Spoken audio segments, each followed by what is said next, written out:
UNC Pembroke Track and Field competed at the Kent Taylor Invite in Chapel Hill last weekend, where a pile of new school records were established. We'll talk to head coach Dr. Peter Ormsby in a moment. UNCP softball swept a home doubleheader against Elizabeth City State, scoring a school record 43 runs in 2 games. The Braves are at the Mid-South Classic this weekend in Duncan, South Carolina. On the baseball diamond, the Black and Gold picked up their 8th straight win last weekend, completing a weekend sweep of St. Rose. The Braves host Lake Erie this weekend, with first pitch coming today at 1 p.m. We'll check in with Coach Paul O'Neill later in the show. Women's golf was in action at the Lady Mock Golf Classic in Florida this week. For full results, visit uncpbraves.com. The UNCP wrestling team is competing this weekend at the NCAA Midwest Super Regionals in Indianapolis. Wrestlers are fighting for a spot in the National Championships March 10th and 11th in Birmingham, Alabama. On the basketball court, the regular season is over, and both teams have qualified for the Peach Belt Conference Tournament, which starts today. The men's team plays tonight at 7, while the women are at Clayton State. The Black and Gold Report starts now.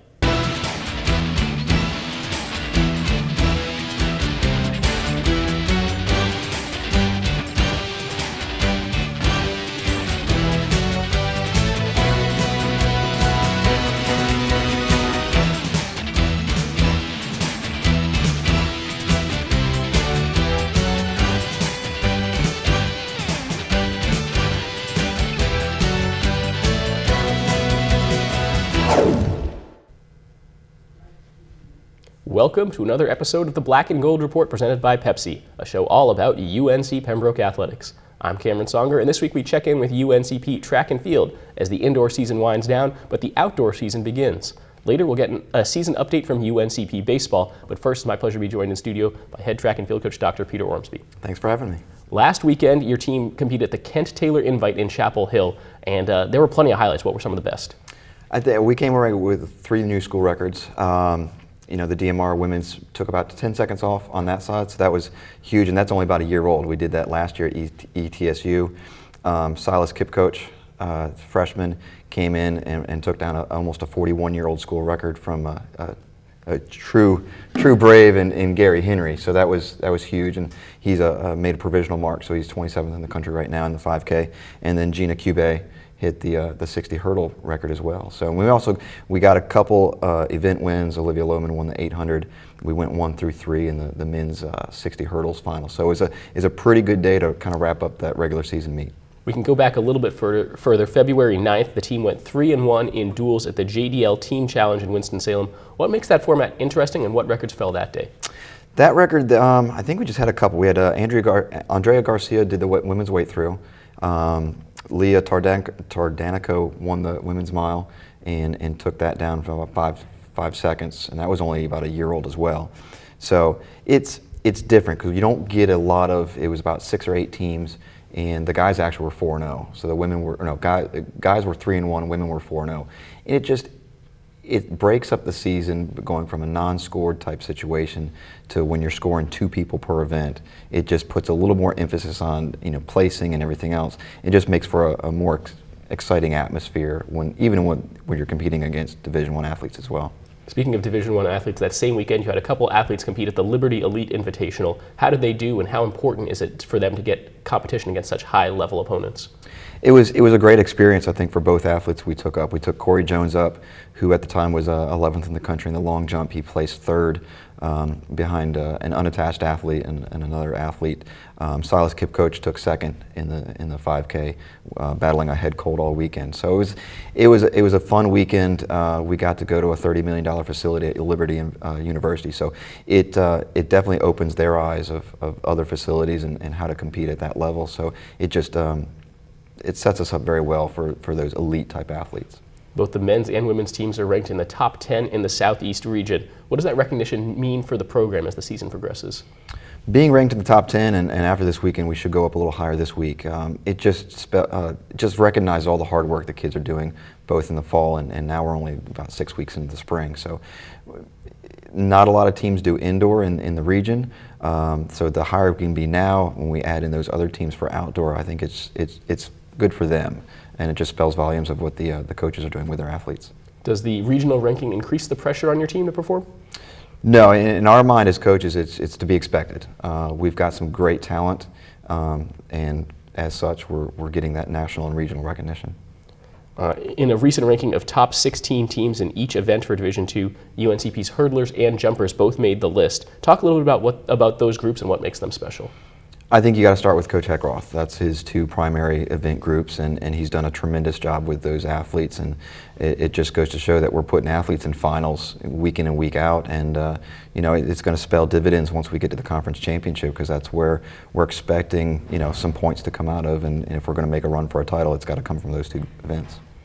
We need to take our first time out, but we'll be back with more UNCP track and field coverage right after this. Brave Nation is about to commence. Rewards, event times, and the Brave Nation student section, it all lives here. Download hashtag Brave Nation for free, fill out your full user profile, check in from your Brave Nation section seat, and start redeeming swag. Turn on your notifications so you don't miss out on important Brave Nation information. Download the app, fill out your profile, be loud in the Brave Nation student section, and get rewarded.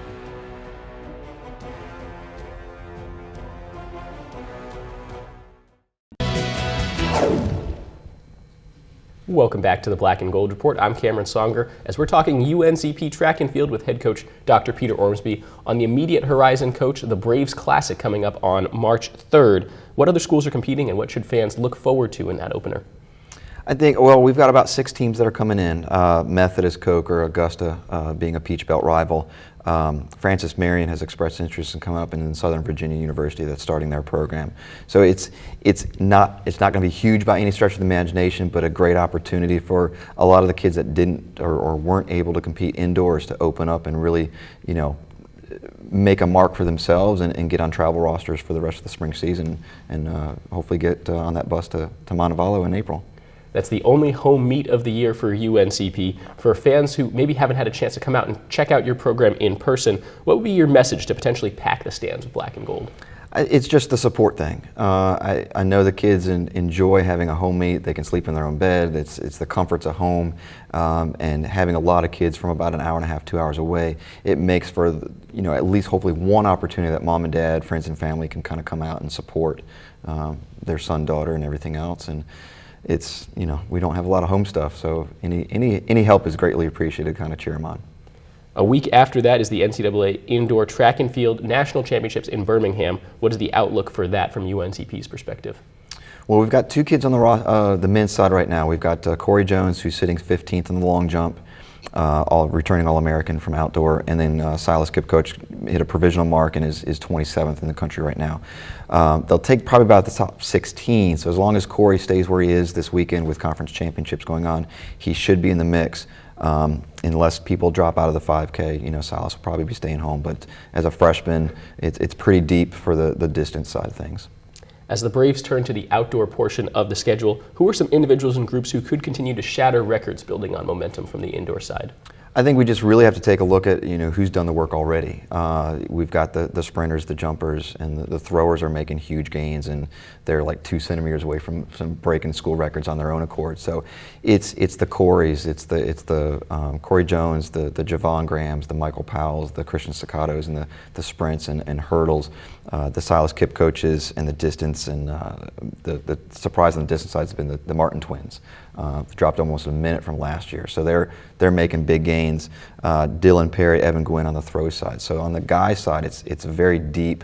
On the women's side, it's really who's been performing. So Gina Cube on the multis, and she's got a lot of individual events that we'll be looking for her. And the distance side, we've got 2 seniors, Leah Tardanico and Olivia Lohman, who we expect pretty big things at the conference side. And then the short sprints, we've got Jada Wallace, who's a junior, who's making great strides, and then Kaylin Francis, a freshman, running right there stride for stride with Jada. So it's going to be an exciting time, and the way the schedule's set up, we got 2 trips down to Florida specifically for the sprinters and jumpers to get in that warm weather, because you can't really compete well in 30-degree weather up here. So we're excited about going down to Florida, racing against some Division II conference teams down there too.